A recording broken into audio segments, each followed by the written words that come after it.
Hello friends, subscribe to my channel and press bell icon for more update. Hello friend and welcome back my YouTube channel. So friends, आज जो हम discuss करेंगे वो ESR spectroscopy का बहुत ज़्यादा most important topic है, जिससे ऑलमोस्ट हर साल 8 मार्क्स का क्वेश्चन मिनिमम उससे पूछा जाता है। तो चलिए स्टार्ट करते हैं आज का बहुत ही important topic, that is zero field splitting and Kramer degeneracy. आपने बहुत सारे क्वेश्चन देखे होंगे, हर साल इस टॉपिक से आते हैं, और अगर आपको आज तक ये टॉपिक समझ में नहीं आया है तो आपने बिल्कुल सही वीडियो चूज़ किया है। इस वीडियो को लास्ट तक देखने के बाद आपका टॉपिक बिल्कुल बहुत अच्छे से क्लियर होने वाला है। सो टॉपिक देखने से पहले सबसे पहले हम क्या करेंगे, थोड़ा सा ईएसआर या फिर जिसे हम ईपीआर के नाम से भी जानते हैं उसका थोड़ा सा बेसिक जानेंगे। तो हमने क्या देखा था, ईएसआर में जनरली क्या होता था कि कोई भी अनपेयर्ड इलेक्ट्रॉन है, अगर हम उसे मैग्नेटिक फील्ड में रखते हैं तो उसकी स्पिन क्या हो जाती है, स्प्लिट हो जाती है, और वो क्या है, हमें कुछ सिग्नल देता है जिन्हें हम हाइपर फाइन स्प्लिटिंग के नाम से भी जानते हैं। तो मैं आपको डायग्राम दिखा देती हूँ। सो ये क्या है, इलेक्ट्रॉन है, कोई भी सिंगल अनपेयर्ड इलेक्ट्रॉन है। तो जैसे ही मैंने इसे मैग्नेटिक फील्ड में रखा तो ये स्पिन में ब्रेक होगा, मतलब एक इलेक्ट्रॉन है, पॉजिटिव स्पिन हो सकती है पॉसिबल या फिर नेगेटिव। तो मैंने इसे मैग्नेटिक फील्ड में अप्लाई किया तो ये क्या है, स्प्लिट हो गया, और हमें यहाँ पर दो हाइपरफाइन लाइन देखने को मिली है। सेम क्या है, अगर हम इसे आगे भी चाहें तो भी हमें लाइन देखने को मिलेंगी। तो यानी हमने देखा कि जो उसकी स्पिन में जो डीजेनरेसी हो रही है वो किसकी वजह से हो रही है, मैग्नेटिक फील्ड की वजह से। जब हमने मैग्नेटिक फील्ड अप्लाई किया तो हमें हाइपरफाइन लाइंस है वो देखने को मिली है। सो सिंपल सी बात है, हमने देखा मैग्नेटिक फील्ड अप्लाई करेंगे तो लाइन देखने को मिलेंगी, अदरवाइज लाइंस देखने को नहीं मिलेंगी, मतलब डीजेनरेसी नहीं होगी। सो इस बात का जो एक्सेप्शन है वो एक्सेप्शन है जीरो फील्ड स्प्लिटिंग और क्रैमर जनरेसी। सो अब आपको ये टॉपिक का बेस समझ में आने लगेगा कि एग्जैक्टली होता क्या है इस टॉपिक में। तो मैंने बात की कि जो ईएसआर स्पेक्ट्रोस्कोपी होती है उसमें क्या होते हैं, अनपेयर्ड इलेक्ट्रॉन है। अब जरूरी तो नहीं है ना अनपेयर्ड इलेक्ट्रॉन एक हो, मे बी ज्यादा हो सकते हैं। तो अनपेयर्ड इलेक्ट्रॉन क्या है, जो जीरो फील्ड स्प्लिटिंग और क्रेमर डीजेनरेसी जो वर्क करती है वो जब एक से ज्यादा अनपेयर्ड इलेक्ट्रॉन होंगे तो वर्क करेगी। अब हो सकता है वो जो एक से ज्यादा इलेक्ट्रॉन है वो इवन नंबरिंग में भी हो, जैसे 2 अनपेयर्ड इलेक्ट्रॉन, 4 अनपेयर्ड इलेक्ट्रॉन, या फिर हो सकता है ऑड में भी हो, जैसे 3 अनपेयर्ड इलेक्ट्रॉन या फिर 5 अनपेयर्ड इलेक्ट्रॉन। सो जनरली क्या है, जब एक से ज़्यादा अनपेयर्ड इलेक्ट्रॉन होंगे तो हो सकता है वो एक ही एटम पर प्रेजेंट हो, या फिर हो सकता है जो डाइमर है उसमें एक एटम पर एक अनपेयर्ड हो और दूसरे पर अलग, मतलब दोनों में होंगे अनपेयर्ड इलेक्ट्रॉन। तो मेन क्या है कि ऐसी स्प्लिटिंग जो स्पिन लेवल है उसकी ऐसी स्प्लिटिंग जो मैग्नेटिक फील्ड की एब्सेंस में भी हो जाए, उसे हम क्या बोलेंगे, जीरो फील्ड स्प्लिटिंग। नाम से समझ में आ रहा है, जीरो मतलब मैग्नेटिक फील्ड नहीं है फिर भी स्प्लिटिंग हो रही है। तो अभी मैंने क्या बताया था, जनरली ईएसआर में क्या है, जब हमने मैग्नेटिक फील्ड अप्लाई किया तो स्प्लिटिंग हुई, लेकिन ऐसा केस जब जीरो फील्ड हो, यानी हमने मैग्नेटिक फील्ड नहीं लगाया है लेकिन फिर भी स्प्लिटिंग हो रही है, तो उसे हम क्या बोलेंगे, जीरो फील्ड स्प्लिटिंग। और इलेक्ट्रॉन जीरो फील्ड स्प्लिटिंग के लिए बहुत इंपॉर्टेंट टर्म है इवन। अगर इलेक्ट्रॉन इवन नंबरिंग में है और उसमें स्प्लिटिंग हो रही है बिना मैग्नेटिक फील्ड के, तो उसे हम क्या बोलेंगे, zero field splitting. I thought आपको बहुत अच्छे से क्लियर हो गया होगा जीरो फील्ड स्प्लिटिंग।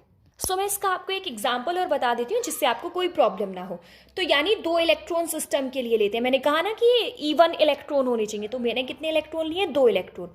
अब हो सकता है 2 इलेक्ट्रॉन ऐसे हो, यानी एक इसमें एक इसमें, तो इसकी स्पिन कितनी है, हाफ, और इसकी भी कितनी है, हाफ। हाफ हाफ को हम ऐड करेंगे तो टोटल स्पिन कितनी निकल के आएगी, +1। ठीक है, अगर इलेक्ट्रॉन हो सकता है ऐसे हो, एक क्लॉकवाइज हो एक एंटी क्लॉकवाइज हो, तो इसकी स्पिन +½ है, इसकी -½ है, तो दोनों कैंसिल आउट हो जाएंगी, स्पिन कितनी निकल के आएगी, 0 निकल के आएगी। तो वैसे ही ये क्या है, दोनों एंटी क्लॉकवाइज है, -½ तो इन दोनों की कितनी निकल के आएगी, -1। सो मैं यहाँ पर दिखा रही हूँ कि अगर क्या है, मैग्नेटिक फील्ड 0 है, तो मैंने देखा इसके 3 चांसेस पॉसिबल है, स्प्लिटिंग 3 हो रही है, +1, -1 और 0। तो मैग्नेटिक फील्ड एब्सेंस है, यानी मैंने दिखा दिया बी क्या है, 0, यानी मैग्नेटिक फील्ड 0 है। फिर भी क्या है, इसमें एक सिग्नल हमें ऑब्टेन हो जाता है, यानी आपने देखा 0 नॉर्मली यहाँ पर होनी चाहिए थी दोनों लाइंस, लेकिन क्या है, 0 का सिग्नल ये है और पॉजिटिव और नेगेटिव 1 है उसका का ये है। तो मतलब जनरली क्या है, अगर हमने मैग्नेटिक फील्ड लगा रखा है, मतलब वो मैग्नेटिक फील्ड नॉट 0 है, तो सिग्नल हमें कुछ ऐसे देखने को मिलेंगे। और जो जनरली होना चाहिए था वो ये क्या होना चाहिए था कि अगर हम मैग्नेटिक फील्ड ना लगाएं तो कोई भी डीजेनरेसी या कोई भी स्प्लिटिंग नहीं होनी चाहिए, लेकिन स्प्लिटिंग होती है, तो उसी स्पेशल टाइप को हम क्या बोलते हैं, जीरो फील्ड स्प्लिटिंग। तो मैंने यहाँ पर शो भी किया है कि मैग्नेटिक फील्ड अब्सेंस है तो जो स्प्लिटिंग होती क्यों एग्जैक्टली, मैग्नेटिक फील्ड अब्सेंस है तो स्प्लिटिंग या फिर स्पिन डीजनरेसी नहीं होनी चाहिए। तो जनरली क्या है, उसके पास एक्सटर्नल मैग्नेटिक फील्ड नहीं होता, वो बात ठीक है, लेकिन जो कोई भी इलेक्ट्रॉन है उसके पास इंटरनल मैग्नेटिक फील्ड होता है, तो उस जो इंटरनल मैग्नेटिक फील्ड है, जो स्प्लिटिंग है, वो उसकी वजह से होती है। अब मेन बात है कि ऐसा केस हमें कब देखने को मिलता है, तो कुछ ऐसे कंपाउंड जो कैसे होते हैं, नॉन क्यूबिक क्रिस्टल फील्ड पाया जाता है, जैसे कि कुछ रोम्बिक कंपाउंड हुए, कुछ ट्राइगोनल हुए, कुछ टेट्रागोनल हुए, तो उनमें हमें ऐसा केस देखने को मिलता है। सो यहीं पर ये हमारा जो जीरो फील्ड स्प्लिटिंग है वो हो गया खत्म। तो हमने क्या देखा, जब कोई भी कंपाउंड है या फिर कोई भी एटम है, उसमें इवन नंबरिंग में अगर मोर देन पैरामैग्नेटिक इलेक्ट्रॉन पाए जाते हैं, तो एब्सेंस ऑफ मैग्नेटिक फील्ड में जो डीजनरेसी होगी उसे हम क्या बोलेंगे, जीरो फील्ड स्प्लिटिंग। लेकिन भाई जरूरी तो नहीं है, मैंने कहा था कि more than one unpaired electron होगा, हो सकता है वो इवन में हो, तो इवन के केस में जो डीजनरेसी थी उसे हम क्या बोल रहे थे, जीरो फील्ड स्प्लिटिंग। लेकिन अगर इलेक्ट्रॉन मोर देन वन हो और ऑड में हो, तो उस टाइम जो डीजनरेसी होती है उसे हम क्या बोलते हैं, क्रैमर डीजनरेसी। याद रखना है, जीरो फील्ड स्प्लिटिंग इवन के केस में होती है और Cramer degeneracy odd number of unpaired electron के केस में होती है। लेकिन इसमें क्या है कि जो हमें देखने को मिलेगी सिचुएशन, यहाँ पर जो डीजनरेसी होगी ना, हर कोई जो सिग्नल है वो डबली डीजनरेट होगा, मतलब हर किसी के केस में हमें दो लाइंस यानी डबली डीजनरेट वो देखने को मिलेगा।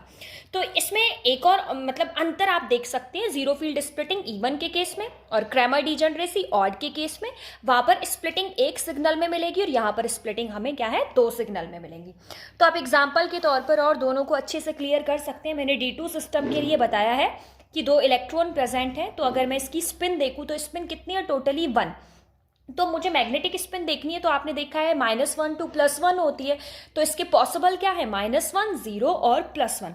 तो जो अब हम बात करेंगे कि इसमें जीरो फील्ड स्प्लिटिंग कैसी होगी, अगर हम मैग्नेटिक फील्ड एब्सेंस रखें तो इसमें ट्रांजिशन कैसा पॉसिबल है, मैं वो दिखा देती हूँ आपको। सुमीन क्या है, यहाँ पर मैग्नेटिक फील्ड एब्सेंस है, तो यहाँ पर एब्सेंस ऑफ मैग्नेटिक फील्ड में भी हमें तीन सिग्नल देखने को मिल रहे हैं, ये +1 का है, ये 0 है, ये -1 का है।